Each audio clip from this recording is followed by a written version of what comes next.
Malapit na palang eleksyon sa barangay.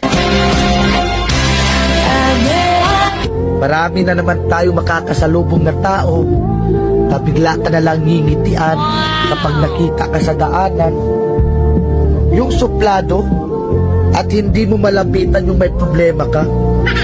Tapos ngayon, sila na yung unang maglalambing sa'yo at babatiin ka. Wow! Plastic ang ugali. Oh no! Tatakbo ka ulit ng pagkakapitan at konsehal ng barangay nyo. Wow! Tapos wala naman kayong magandang nagawang proyekto sa barangay nyo. Mahiya naman kayo. Tapos magtatanong kayo kung ilang buntante sa isang bahay. Pero nung panahon ng pandemic at ayuda, isang ayuda lang sa isang bahay. Tapos kung mamalasin ka pa, wala ka pang makukuha na ayuda kapag